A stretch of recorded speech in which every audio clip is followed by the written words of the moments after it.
Alhamdulillahi Rabbil Alamin. Wa bihi nasta'inu ala umuri dunya wad din. Wa nusalli wa nusallim ala habibina wa sayyidina wa maulana Muhammadin wa ala alihi wa ashabihi wa man sara ala nahjihi wa iktafa bihadihi ila yaumiddin wa ba'd. Allahumma bika asbahna wa bika amsayna wa bika nahya wa bika namut wa ilaika nusyur. Allahumma inna nas'aluka ilman nafi'an wa na'udzu bika min ilmin la yanfa'. Allahumma 'allimna ma yanfa'una wanfa'na bima 'allamtana wa zidna 'ilma. Allahumma aslih lana ilahana sya'nana kullah wa la takilna ila anfusina tarfata 'ain. Hadirin al-hadirat rahimani wa rahimakumullah, bapak-bapak, ibu-ibu, para sepuh dari Masjid An-Nur Tanah Kusir yang semoga Allah muliakan dan semoga Allah senantiasa berikan taufik. Puji dan syukur kita panjatkan kepada Allah Rabbul Izzah atas segala limpahan karunia yang telah Allah berikan kepada kita, sehingga kita masih diberikan keimanan, masih diberikan ketakwaan, masih diberikan kesehatan, serta masih diberikan kemudahan untuk dapat melaksanakan ibadah yang Allah wajibkan kepada kita, yaitu sholat maghrib atau sholat subuh secara berjamaah. Kemudian dilanjutkan dengan duduk bersama bermajlis ilmu di dalam rangka mengangkat kebodohan yang ada pada diri kita dan juga mengangkat kebodohan yang ada pada orang lain, yang mana dengan rangkaian amalan-amalan ini semoga Allah Subhanahu wa ta'ala karuniakan kepada kita rahmatnya hingga akhirnya Allah mudahkan kita semua menuju surganya kelak. Allahumma amin. Tidak lupa pula salawat dan salam semoga terlimpahkan dan tercurahkan kepada suri tauladan kita, panutan kita, baginda tercinta Nabi Muhammad sallallahu alaihi wasallam, dan kepada seluruh keluarganya serta kepada para pengikutnya yang mengamalkan sunnahnya serta meninggalkan larangan-larangannya hingga hari kiamat nanti tiba. Bapak-bapak, ibu-ibu, kaum muslimin wa muslimat rahimani wa rahimakumullah, pada kesempatan subuh yang berbahagia ini, izinkanlah kami mengangkat sebuah topik yang sekiranya urgent untuk kita semua, yang setiap kita patut untuk mempelajari tema pada kesempatan pagi hari ini. Adapun tema yang akan kami angkat adalah tema yang berjudul kiat agar ikhlas dalam beramal. Kiat agar ikhlas dalam beramal. Bapak-bapak, ibu-ibu, kenapa saya mengangkat topik atau tema pembahasan yang berjudul kiat agar ikhlas dalam beramal? Tidak lain tidak bukan pemicunya adalah perkataan seorang tabi'in yang mulia, Sufyan Ats-Tsauri rahimahullahu ta'ala. Beliau mengatakan, ma'alajtu syai'an ashadda alayya min niyyati li'annaha tataqallabu ilayya. Aku tidak pernah merasakan yang namanya pengobatan lebih susah, pengobatan lebih sulit daripada mengobati niatku. Kalau sakit gigi bisa sembuh pakai minum obat, sakit perut pun sama, sakit ini, sakit itu, semua bisa diobati dengan mudah biidznillah. Tapi ternyata berkata Imam Sufyan Ats-Tsauri rahimahullahu ta'ala, beliau katakan gak ada yang lebih susah daripada mengobati niat. Kenapa demikian? Li'annaha tataqallabu ilayya. Karena yang namanya niat seringkali berbolak-balik.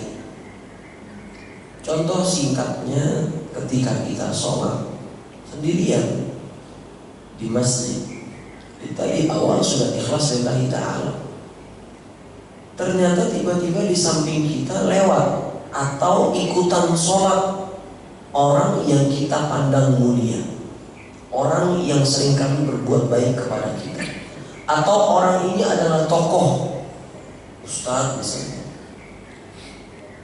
kiai-kiai misalnya.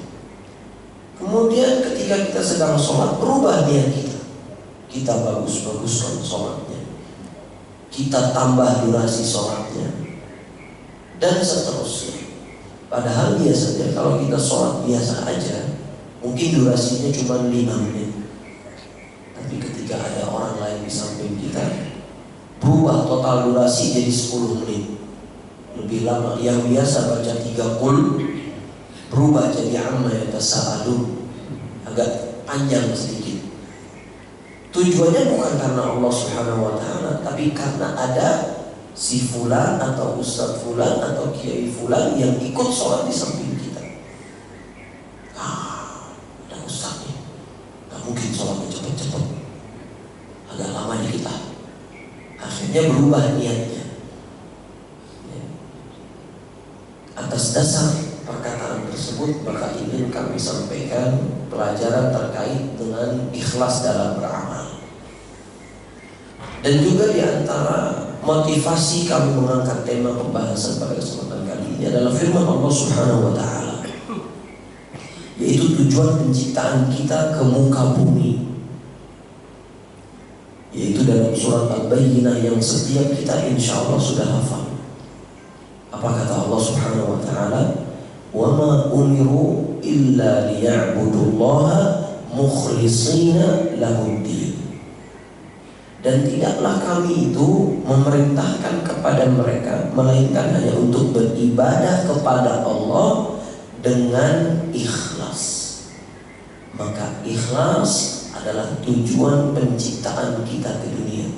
Selain untuk beribadah, tapi juga beribadah dengan ikhlas. Bapak-bapak, ibu-ibu, kenapa sih kita harus beribadah dengan ikhlas? Jawabannya satu. Siapa yang tidak ikhlas ketika beramal, amalannya tidak bermanfaat. Karena yang namanya ibadah atau amal soleh harus disertai dengan 2 perkara. Tanpa ada 2 syarat ini atau salah satu di antaranya, maka amalan tersebut sia-sia, tidak bermanfaat. Syarat yang pertama, ikhlas lillahi ta'ala. Syarat yang kedua, sesuai dengan petunjuk Nabi Muhammad SAW. Siapa yang beramal tanpa ada keikhlasan, meskipun sesuai dengan sunnah Nabi Muhammad, maka amalan tersebut tertolak. Begitupun sebaliknya, siapa yang ikhlas dalam beramal tapi ternyata tidak sesuai dengan tuntunan atau petunjuk dari Nabi Muhammad, maka amalan tersebut pun tertolak. Maka penting kiranya kita membahas terkait dengan yang namanya ikhlas. Di antara buktinya adalah firman Allah Subhanahu wa ta'ala tatkala Allah memperingati Nabi Muhammad SAW, وَلَقَدْ أُوحِيَ إِلَيْكَ وَإِلَى الَّذِينَ مِنْ قَبْلِكَ لَئِنْ أَشْرَكْتَ لَيَحْبَطَنَّ عَمَلُكَ وَلَتَكُونَنَّ مِنَ الْخَاسِرِينَ. Dalam surat Az-Zumar, Allah katakan, wahai Muhammad, sungguh telah kami wahyukan kepadamu dan kepada orang-orang sebelummu, la'in asyrakta, kalau engkau menyekutukanku wahai Muhammad, tidak ikhlas dalam beramal karena orang lain, la yahbatanna amaluk, sungguh akan kami gugurkan amalan-amalanmu itu wahai Muhammad, wala takunanna minal khasirin, sungguh kelak engkau akan menjadi orang yang paling rugi.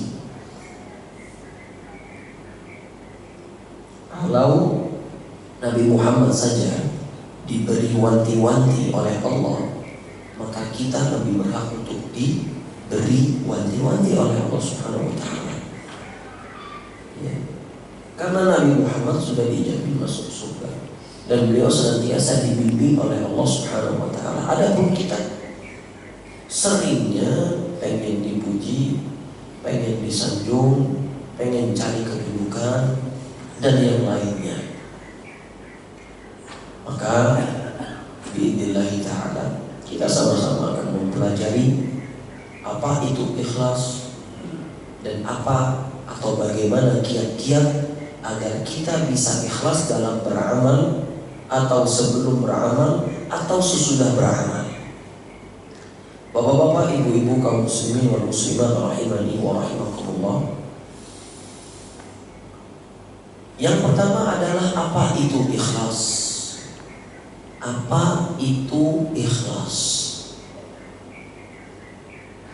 Disebutkan oleh Syekh Abdul Muhsin Al-Qasim hafizahullah ta'ala, seorang imam di Masjid An-Nabawi Asy-Syarif dan seorang yang tidak diragukan keilmuannya, dan beliau juga termasuk salah satu di antara imam dari Masjid An-Nabawi. Beliau katakan di dalam kitabnya Khutuwat ila Sa'adah, langkah-langkah menuju kebahagiaan. Beliau katakan apa itu ikhlas? Beliau sebutkan dhabitul ikhlas, tanda-tanda atau kriteria ikhlas itu an takuna niyyatuka fi hadzal amal lillah. Engkau menjadikan niatmu dalam beramal murni karena Allah Subhanahu wa taala. La turidu biha ghairallah. Engkau tidak meniatkan amalan itu kepada selain Allah. Jadi amalan kita murni karena Allah Subhanahu wa taala. Wala sum'atan wala riya'an. Tidak pula karena pengen riya, tidak pula karena pengen sum'ah, pengen didengar. Wala rif'atan, bukan juga dalam rangka mencari kedudukan di sisi manusia. Wala tazallufan 'inda ahadin, bukan juga dalam rangka mendekati seseorang. Wala tataraqqabu minan nasi madhan, dan engkau tidak mencari-cari pujian manusia. Wala takhsha minhum qadhan, dan engkau tidak takut dengan celaan-celaan manusia. Ini arti dari ikhlas. Apa itu ikhlas? Kita beramal niatnya murni karena Allah, bukan karena siapapun selain Allah, dan bukan karena riya, pengen dipuji, pengen disebut-sebut. Bukan pula karena sum'ah. Sum'ah itu pengen didengar-dengar sama orang lain. Bukan juga dalam rangka mencari kedudukan. Bukan juga dalam rangka mendekati seseorang. Dan kita tidak cari-cari pujian, dan kita tidak takut dengan celaan. Kalau sudah seperti itu, baru seseorang dikatakan mukhlis, orang yang ikhlas. Berarti kalau ada orang beribadah, niatnya amal soleh, tapi disembahkan kepada selain Allah, seperti kepada orang-orang soleh yang sudah meninggal misalnya, atau kepada penghuni kuburan misalnya, atau kepada pohon yang tidak bergerak, atau kepada penghuni lautan misalnya, maka orang ini tidak ikhlas. Atau seseorang beramal karena pengen dipuji, pengen didengar, pengen buka relasi, biar punya kenalan baru, biar dianggap Masya Allah ini orang-orang soleh. Akhirnya orang itu mendekati dirinya, dan itu tujuan dia. Maka yang demikian pun dikatakan tidak ikhlas. atau tatkala seseorang cari-cari pujian manusia atau khawatir dengan celaan manusia, maka orang itu pun juga dikatakan tidak ikhlas. Kapan kita beramal supaya dipuji? Kapan kita meninggalkan amal karena takut dicela? Berarti kita tidak ikhlas. Ini penting, karena banyak di antara kita yang seperti itu jemaah. Sholat pengen dipuji, meninggalkan amalan pun karena takut dibilang si paling alim, si paling yang lainnya. Akhirnya apa? Kita mengerjakan sesuatu bukan karena Allah, dan kita meninggalkan sesuatu pun bukan karena Allah. Ya. Maka ini arti atau makna dari ikhlas. Bapak-bapak, ibu-ibu, disebutkan oleh Al-Imam Al-Fudail ibnu Iyad rahimahullah ta'ala. Al-Fudail ibnu Iyad, beliau katakan, al-amalu li ajli nasi syirkun. Beramal karena orang lain itu disebut dengan kesyirikan. Siapa yang beramal karena orang lain, maka dia sudah melakukan kesyirikan.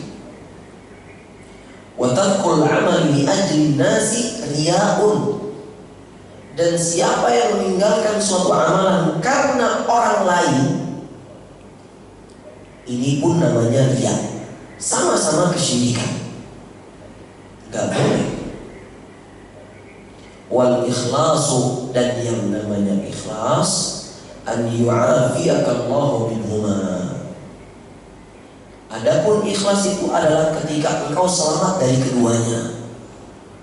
Tidak mengerjakan sesuatu karena orang lain, dan tidak pula meninggalkan sesuatu karena orang lain.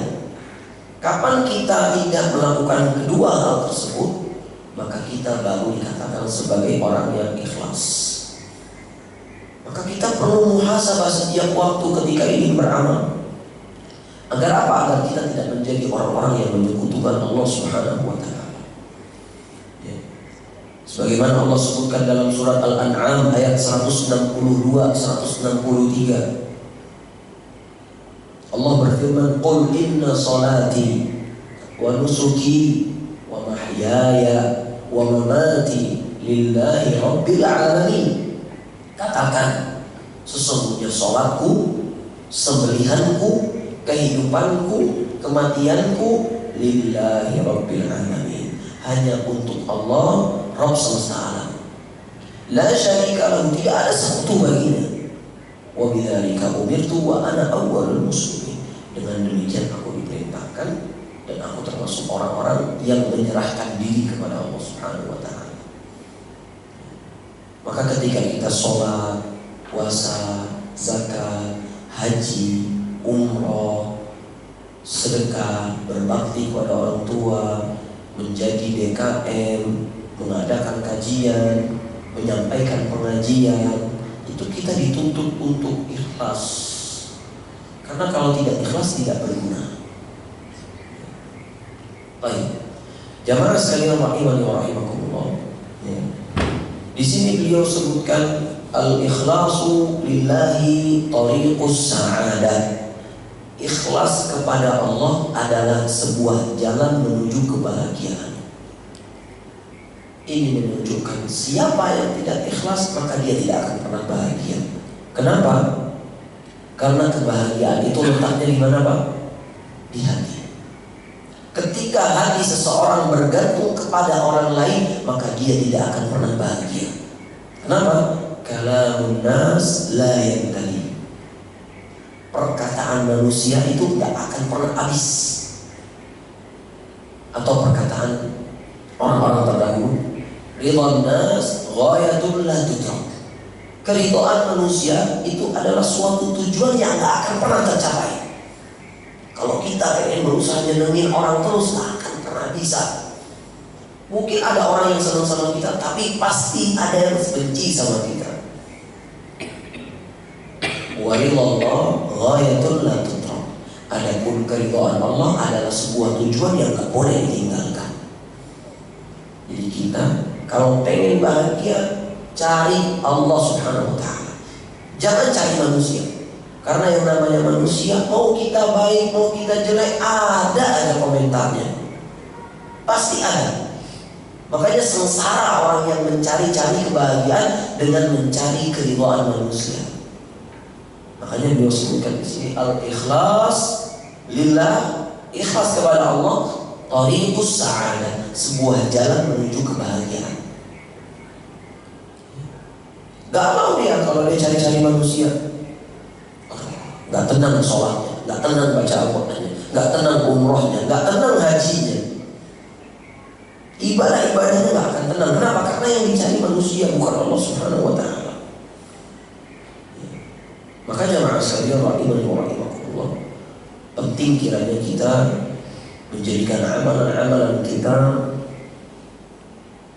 itu ikhlas lillahi ta'ala semata, tanpa ada mencari-cari perhatian dari manusia. Ya. Kemudian ya ma'asyariah rahimani wa rahimakumullah, apa kiranya kiat-kiat yang Allah perintahkan kepada kita agar kita bisa ikhlas dan agar amalan kita bisa diterima oleh Allah Subhanahu wa ta'ala. Di antara kiat-kiatnya adalah yang pertama, berdoa.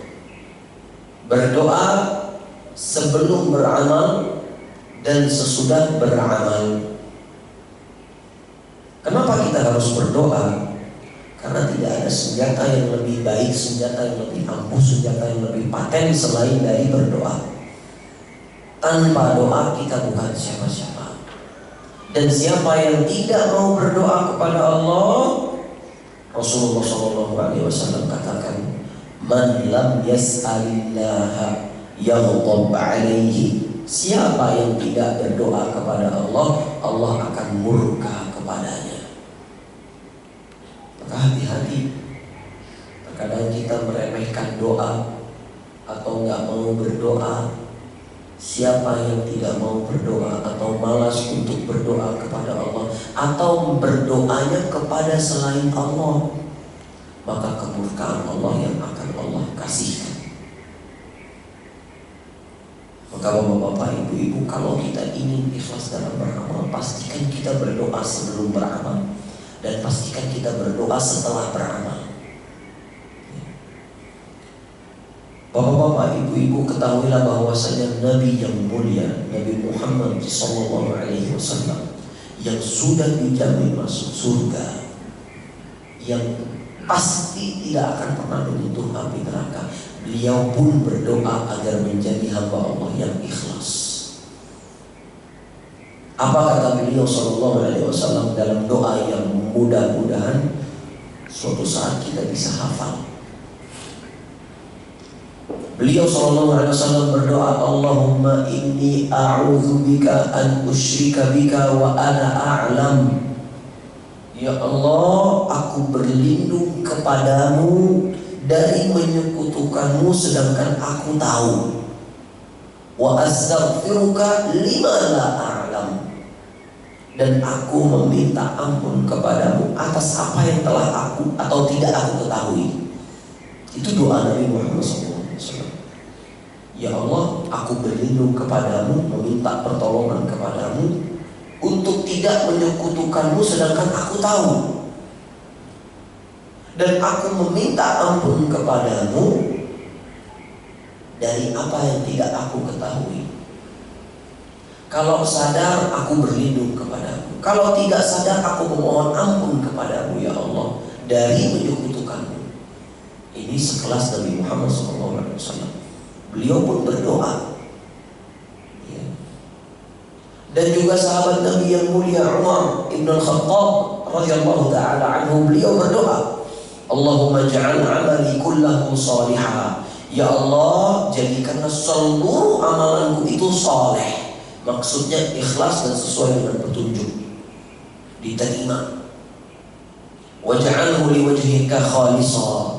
Dan jadikan amalanku semuanya murni ikhlas hanya untukmu semata.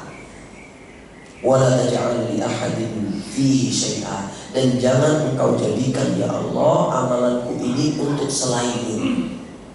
Bapak-bapak, ibu-ibu, saya mau bertanya, kapan terakhir kali kita meminta kepada Allah untuk menjadikan amalan kita ikhlas lillahi ta'ala? Kapan? Yang lebih sering kita panjatkan kepada Allah adalah, ya Allah, semoga punya ini, semoga punya itu, semoga rezeki segini, semoga rezeki segitu. Tapi kita lupa untuk berdoa agar menjadi orang yang ikhlas dalam beramal. Betul atau betul? Pada ngeremang berarti tandanya sepakat. Kalau ngeremang berarti tandanya sepakat. Betul. Kadang kita lupa untuk berdoa. Padahal perkataan orang-orang terdahulu, atahza'u bid-du'a'i wa tazdarihi wa ma tadri bima sana'a ad-du'a'u. Engkau meremehkan doa, padahal engkau tidak tahu apa keajaiban dari doa. Sihabul laili la yukhti walakin lahal amad wa lil amali inqidha'u.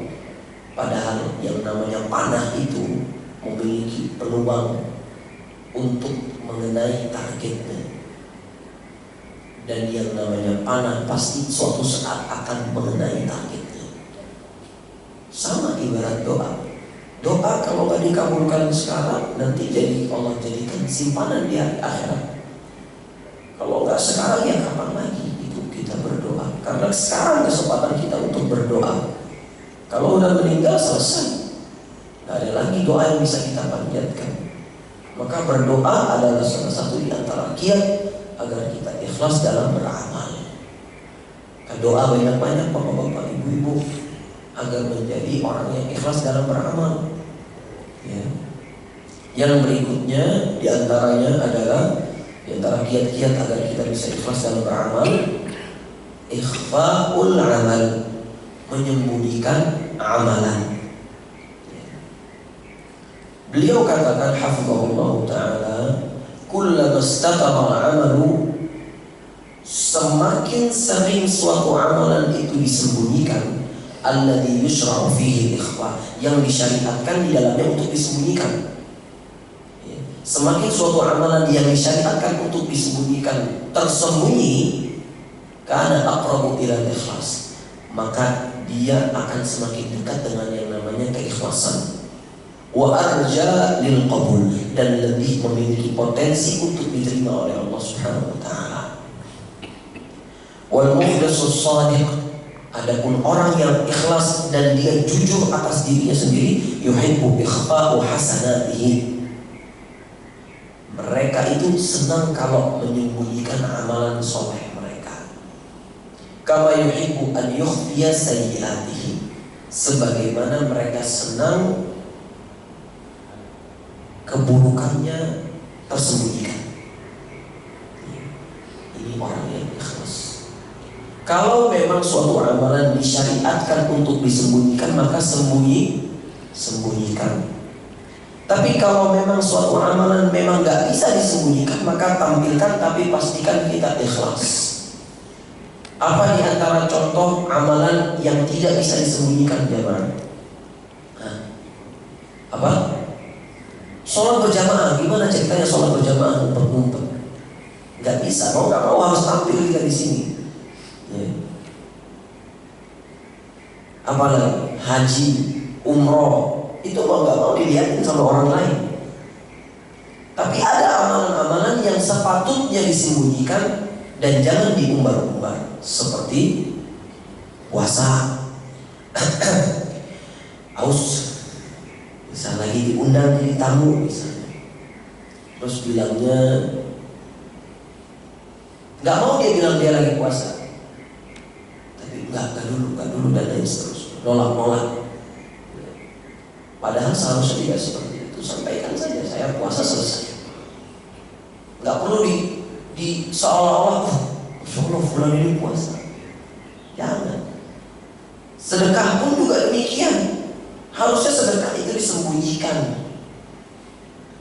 Ya, jangan sampai kita ketika sedekah pengen dipajang namanya. 1 juta atas nama Pak Fulan misal. Apa maksudnya? Yang namanya benang keikhlasan itu tipis. Benang ikhlas itu tipis. Jadi kadang kita nggak tahu. Meskipun kita nggak boleh memvonis seseorang ini orang nggak ikhlas. Ya, karena urusan niat itu di hati. Dan hati manusia cuma siapa yang tahu? Allah Subhanahu wa Ta'ala. Tapi biasanya ada indikasi-indikasi kalau seseorang pengen disanjung, pengen dipuji, pengen ditinggikan, dan yang seterusnya. Ya.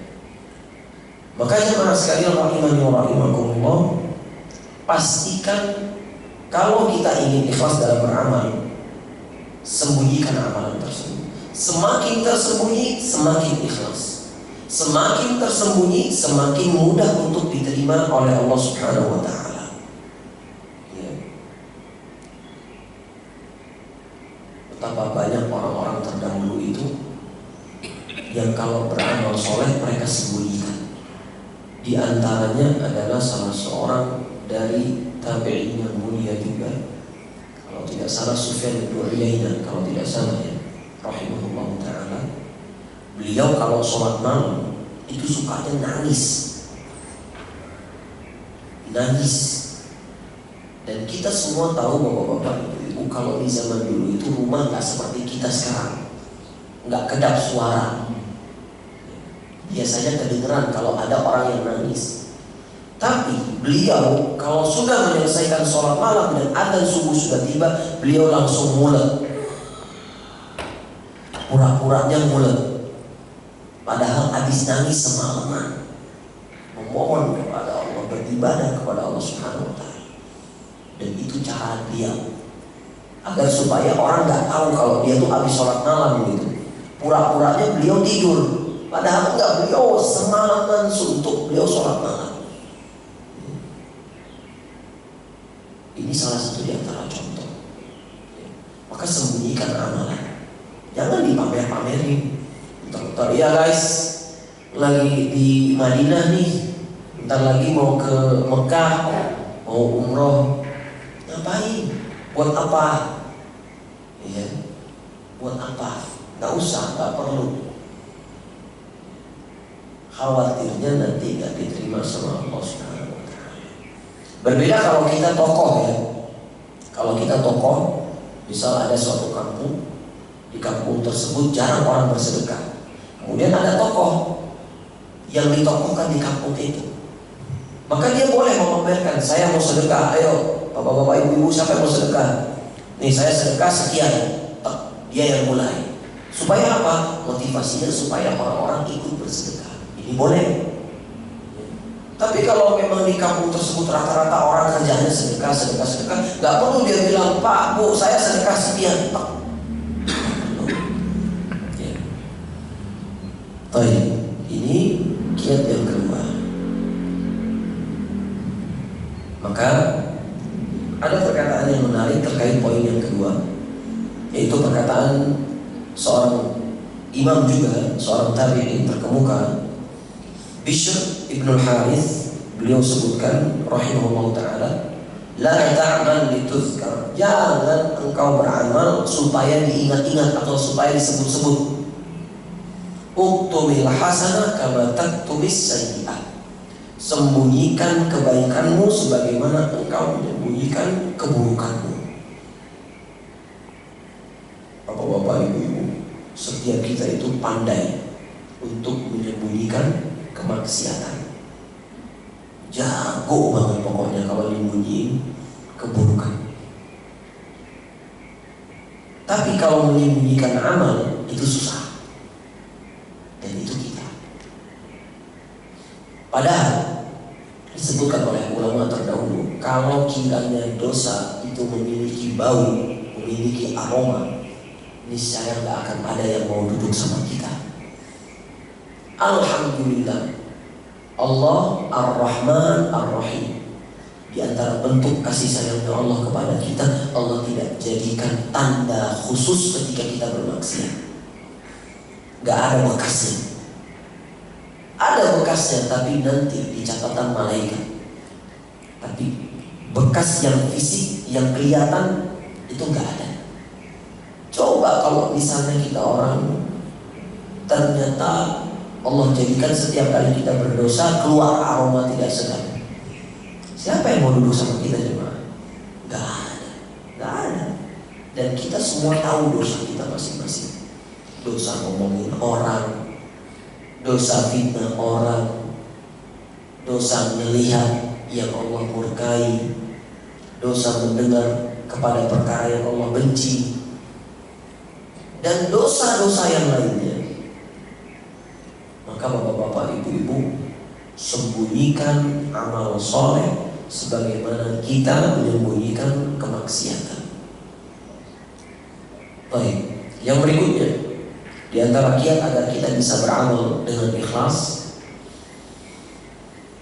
an-nadharu ila a'malis salihin mimman hum fawqaka, yaitu senantiasa melihat kepada amalan orang-orang terdahulu yang lebih soleh daripada kita. Ini salah satu kiat ampuh juga nih agar kita bisa ikhlas. Bapak-bapak, ibu-ibu, ketahuilah amalan yang kita lakukan itu gak seberapa dengan orang-orang yang telah meninggal sebelum kita. Mereka lebih paten amalannya, mereka lebih ikhlas dalam beramal, mereka lebih baik dalam beramal. Maka jangan pernah kita jadikan barometer ketika kita beramal itu orang-orang yang ada di bawah kita. Kenapa demikian? Karena kalau kita jadikan orang-orang yang ada di bawah kita patokan dalam beramal, maka kita akan ujub, kita akan bangga dengan diri sendiri. Dan ini mengkhawatirkan ketika kita meremehkan orang lain, menghina orang lain. Alah, ini orang baru ngaji, nggak sok-sokan gitu. Jangan seperti itu. Tapi sebaliknya, ketika kita beramal soleh, pastikan salaf terdahulu yang kita jadikan patokan. Ya. Kita dibandingkan dengan Syekh Utsaimin rahimahullah ta'ala tidak ada apa-apanya. Kita dibandingkan dengan Al-Imam Ibnu Katsir itu tidak ada apa-apanya. Dibandingkan dengan Al-Imam Ibnu Qayyim rahimahullah tidak ada apa-apanya. Dengan Syekhul Islam Ibnu Taimiyah tidak ada apa-apanya. Dengan Imam Bukhari, Imam Muslim, Imam Abu Dawud, Tirmidzi, Nasai, Ibnu Majah, gak ada apa-apanya kita itu. Ya. Maka kita harus lebih semangat, lebih ikhlas dibanding mereka dalam beramal. Ya. Ini kiat yang ketiga. Adapun kiat yang keempat, adalah senantiasa menganggap amalan yang kita lakukan itu sedikit atau kecil, tidak ada apa-apanya. Ihtiqarul amal, menganggap remeh, menganggap rendah suatu amalan, itu yang bisa menjadikan kita ikhlas dalam beramal. Kenapa demikian? Karena kapan kita ridho dengan kebiasaan amal soleh kita yang nggak seberapa, maka kita akan lebih mudah untuk ikhlas. Tapi kalau kita nerimo, legowo, ya udah segini-segini aja lah, ya, nggak pernah merasa kurang gitu, maka nanti kita akan merasa puas, padahal ternyata amalan kita itu kecil, sedikit, nggak ada apa-apanya. Ya. Maka Imam Ibnu Qayyim rahimahullah ta'ala beliau katakan wa alamatu qabulil amali, di antara tanda amalan itu diterima adalah ihtiqaruhu wa istiqlaluhu wa sigharuhu fi qalbik, yaitu ketika kita menganggap kecil amalan yang kita lakukan. Tapi kalau kita menganggap merasa besar, merasa berjasa, maka ini tanda amalan kita tidak diterima oleh Allah Subhanahu wa ta'ala. Sedekah cuma 50.000 tapi udah kayak bersedekah satu dunia dan isinya. Padahal nggak seperti itu. Banyak orang yang lebih banyak sedekahnya daripada kita, tapi mereka nggak seperti kita gitu. Ada orang yang seperti itu. Oh, ini kan saya yang begini, ini kan saya yang begitu, ini kan saya. Padahal di balik layar ada orang yang lebih jor-joran dalam membantu kaum muslimin, tapi dia menganggap, wah ini biasa saya ini karena saya, kalau bukan karena saya nggak harus seperti ini, dan lain seterusnya. Ternyata padahal di belakang dia ada orang-orang yang lebih paten daripada dia, yang mereka tawadhu, mereka rendah hati, mereka nggak menganggap amalan mereka itu besar. Gitu. Maka di antara tanda amalan itu diterima adalah ketika kita menganggap kecil amalan kita, sholat kita, sedekah kita, bacaan Quran kita. Jangan pernah merasa puas dengan amalan yang kita lakukan.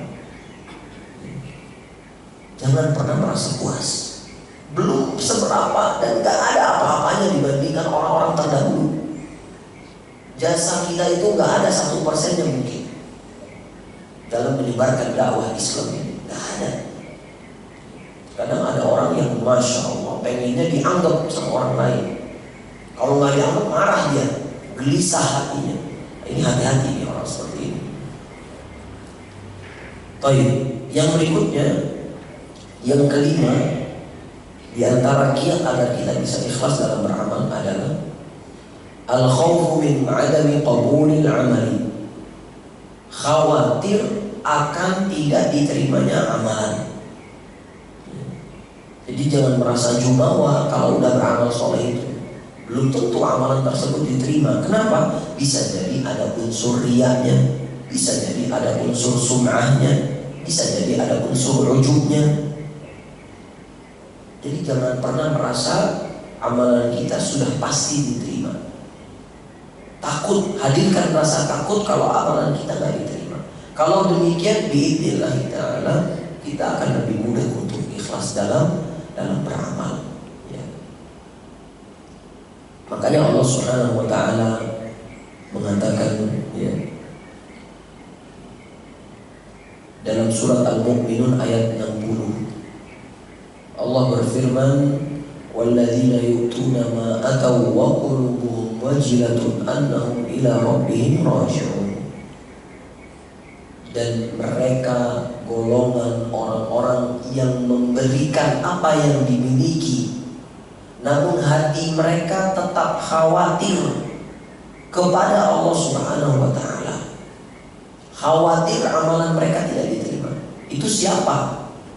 Yaitu mereka yang sholat, sedekah, zakat, haji, umrah, tapi mereka tetap takut kepada Allah Subhanahu Wa Taala akan tidak diterimanya amalan mereka. Ya. Jadi jangan pernah menganggap remeh, jangan pernah menganggap udah cukup, jangan. Tapi pastikan kita senantiasa takut untuk beramal. Takut kalau suatu saat amalan kita nggak diterima. Kenapa ya? Karena nggak ikhlas tadi. Karena nggak ikhlas. Baik.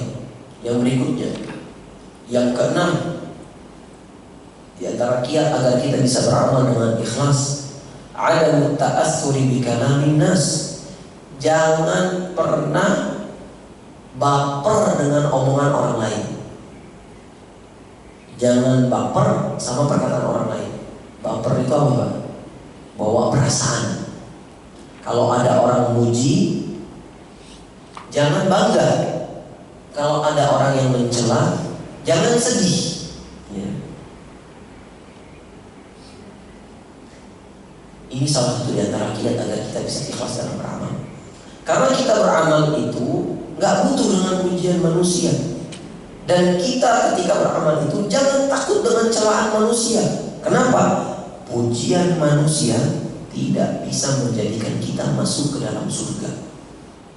Dan celaan manusia tidak bisa mengantarkan kita ke neraka. Jadi ketika beramal ikhlas karena Allah. Yang kita cari cuma wajah Allah Subhanahu Wa Taala, keridhaan Allah yang kita cari, dan murkanya Allah yang kita hindari. Maka salah kalau ada orang yang beramal karena manusia atau meninggalkan amalan karena manusia. Jadi perkataan manusia itu gak ada efeknya, bapak-bapak, ibu-ibu. Perlu kita perhatikan ini. Ya. Baik. Kemudian yang ketujuh di antara kiat agar kita bisa ikhlas dalam beramal adalah menghadirkan bahwasanya pintu surga dan pintu neraka bukan ada di tangan manusia. Ya, sambungan dari poin yang ke-6 tadi. Jadi kita nggak boleh terefek atau memiliki terpengaruh dengan perkataan manusia. Dan kita juga harus ingat bahwasanya manusia itu nggak megang surga, nggak megang neraka. Jadi kita beramal itu murni karena Allah Subhanahu wa Ta'ala, bukan karena kita cari-cari keridhaan manusia atau menghindari celaan manusia. Ikhlas saja beramal dengan lillahi ta'ala. Baik, yang terakhir di antara kiat agar kita bisa beramal soleh dengan ikhlas, tazakkar annaka fil maiti atau fil qabri bimufradik. Ingat wahai bapak-bapak, ibu-ibu, karena nanti ketika dikubur kita sendirian.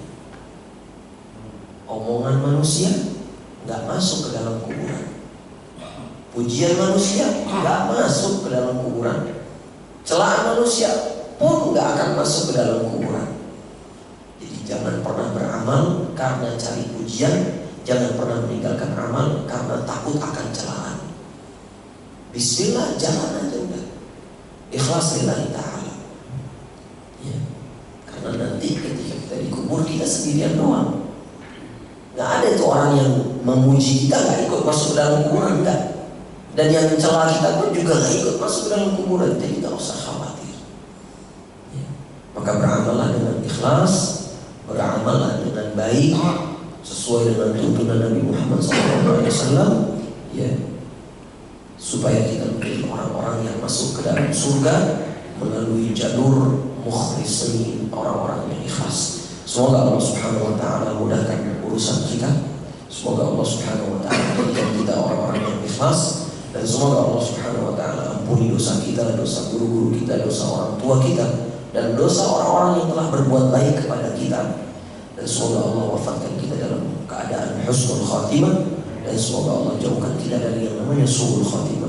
Semoga Allah masukkan kita ke dalam surga dan jauhkan kita semua dari api neraka. Wassalamualaikum warahmatullahi wabarakatuh. Baik, hadirin rahmati Allah Subhanahu wa Ta'ala, demikian kajian kita pada kesempatan hari ini yang mengangkat tema kiat ikhlas dalam beramal. Baik, terus sekalian, masih ada waktu beberapa menit. Silakan barangkali ada yang masih kurang paham atau yang perlu dipertanyakan, dipersilakan. Ada apa yang silakan? Assalamualaikum warahmatullahi wabarakatuh. Kalau ada orang yang sama-sama ikhlas, yang satu punya uang 1 miliar, dia bersedekah 10 juta. Saya punya uang 200.000, bersedekah 100.000. Itu merasa apakah lebih baik yang mana yang maksud? Baik, barakallahu fiik. Pertanyaan yang bagus ya. Kalau ada orang yang kaya kemudian dia bersedekah, kemudian ada orang yang tidak memiliki kemudian dia juga bersedekah, maka siapa yang lebih bagus? Jawabannya adalah Allah Ta'ala a'lam. Allah yang lebih mengetahui, karena hati seorang hamba itu berbeda-beda. Tapi ada indikasi-indikasi dari Nabi Muhammad SAW terkait sedekah. Ya, di dalam sebuah riwayat, dinarun sabaqat 1000 dirham. Ada sebuah dinar mengalahkan 1000 dinar, atau 1 dirham mengalahkan 1000 dirham. Kenapa kok bisa? Ternyata karena yang 1000 dirham ini diinfakkan oleh orang kaya. Dia memiliki, dia punya.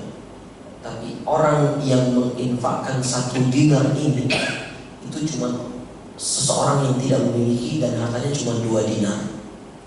Hartanya 2 dinar, yang satu dipakai buat sedekah, yang satu buat dia. Adapun yang 1000 dinar ini, dia punya duit banyak, dia punya dinar banyak. Maka kata Nabi SAW, dinarun sabaqat mi'atu dinar atau mi'atu dirham. Dirhamun sabaqat mi'atu dirham. Sebuah dirham mengalahkan 100 dirham. Nah, bapak-bapak, ibu-ibu, terkait pertanyaan ini, dua-duanya bisa menjadi yang terbaik. Masing-masing memiliki potensi untuk menjadi yang terbaik daripada yang lainnya. Namun keikhlasan yang membedakan mereka berdua. Makanya kata Nabi SAW, afdal sadaqah wa antas sahih syahih takhshal faqr. Sedekah terbaik itu adalah ketika engkau sedang sehat dan sedang pelit-pelitnya dan sedang takut akan kemiskinan. Itu kata Nabi SAW. Jadi menurut hadis ini, yang terbaik itu bukan yang orang kaya yang bersedekah, tapi justru yang pas lagi kepepet, lagi nggak ada, tapi dia tetap kekeh buat bersedekah.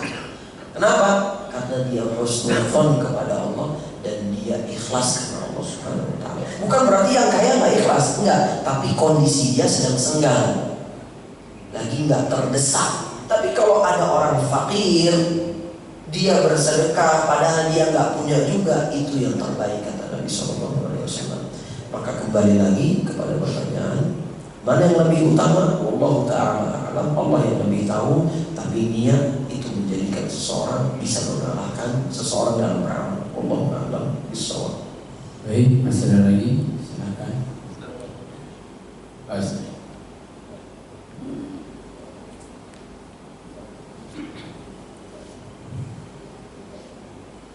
Assalamualaikum warahmatullahi wabarakatuh. Waalaikumsalam warahmatullahi wabarakatuh. Ustaz, afwan, tadi Ustaz mengatakan al-ikhlas lillah thariqus sa'adah. Jadi ikhlas karena Allah itu satu jalan menuju kebahagiaan. Berarti kan letaknya ada di hati, Ustaz, betul. Nah, ada satu doa, Allahumma ya muqallibal qulub tsabbit qalbi ala dinik. Allah yang membolak-balikan hati kita. Misalnya ada seseorang melakukan amal, awalnya udah niat nih karena ikhlas, misalnya infak gitu kan, dia sembunyi-sembunyi.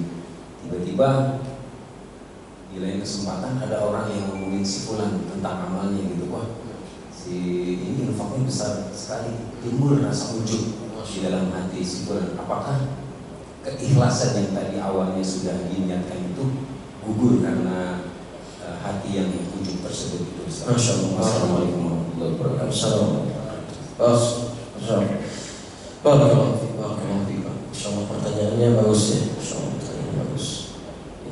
Nah, terkait pertanyaan Bapak tadi, hafizahullah taala, betul hati yang membolak-balikan itu adalah Allah Subhanahu wa taala. Makanya kita dianjurkan untuk meminta keteguhan, meminta as-sabat agar hati kita itu tidak terbolak-balik. Ya. Tapi berbicara terkait beramal, Syekh Muhammad bin Shalih Al-Utsaimin rahimahullah ta'ala, beliau memiliki pendapat bahwasanya kapan seseorang dianggap riya, kapan seseorang dianggap ujub, kapan seseorang dianggap sum'ah, itu adalah ketika dia sedang dan sebelum beramal. Adapun kalau seseorang udah sedekah, kemudian tiba-tiba ada orang yang memuji, hingga akhirnya dia merasa ada kebanggaan sedikit dan lain seterusnya, maka ini tidak berpengaruh dengan sedekahnya tersebut. Ini pendapat yang dimiliki oleh Syekh Muhammad bin Shalih Al-Utsaimin rahimahullah ta'ala. Ya. Maka ini salah satu di antara kabar gembira juga untuk kita-kita. Tapi yang perlu kita pelajari bersama atau perlu kita perhatikan, usahakan kalau sudah selesai pun jangan sampai ujub. Jangan sampai ujub. Jangan sampai ada niatan dan lain seterusnya. Jangan. Dan insya Allah amalan kita tadi udah gak akan terpengaruh. Berbeda ketika kita sedang bersedekah. Bapak mau sedekah, wih gede sekali Pak sedekahnya, dan lain seterusnya. Baru kita di situ ujub, nah itu baru yang bermasalah. Tapi kalau duitnya udah masuk ke dalam celengannya, udah masuk ke dalam kotak infak, atau sholatnya udah selesai, atau baca Quran udah selesai, kemudian ada orang yang puja-puji dan seterusnya, maka insya Allah ibadah tersebut tidak akan terpengaruh dengan dawafi atau kesudahan yang sudah kita laksanakan. Seperti itu, wallahu a'lam bishawab. Barakallahu fiik. Baik, hadirin yang dirahmati Allah Subhanahu wa taala, waktu sudah menjelang siang, kiranya Ustaz untuk memberikan kesimpulan dan mengakhiri dengan doa. Baik, barakallahu fiikum. Adapun kesimpulan kajian pada kesempatan kita hari ini adalah hati-hati dengan yang namanya pengen dipuji, pengen disanjung, pengen dianggap dan yang seterusnya. Hati kita itu lemah dan benang keikhlasan itu sangat tipis. Maka senantiasa mintalah pertolongan kepada Allah Subhanahu wa taala agar Allah memberikan kita hambanya yang ikhlas dalam beramal dan tidak mencari pujian atau sanjungan atau menghindari celaan manusia ketika beramal soleh. Wallahu taala a'lam bishawab. Terima kasih Bapak-bapak, Ibu-ibu, para sepuh jamaah Masjid An-Nur Tanah Kusir. Semoga Allah Subhanahu wa taala berkahi kita semua dan Allah jaga kita semua, dan semoga Allah pertemukan kita kembali di kesempatan berikutnya biidznillah taala. Kita cukupkan dengan membaca doa kafaratul majlis. Subhanakallahumma wa bihamdika asyhadu an la ilaha illa anta astaghfiruka wa atubu ilaik. Wassalamualaikum warahmatullahi wabarakatuh. Waalaikumsalam warahmatullahi wabarakatuh. Terima kasih kepada Bapak, terima kasih kepada teman sekalian yang sudah mengikuti kajian pada kesempatan hari ini. Saya sebagai moderator berangkat dari kesalahan dan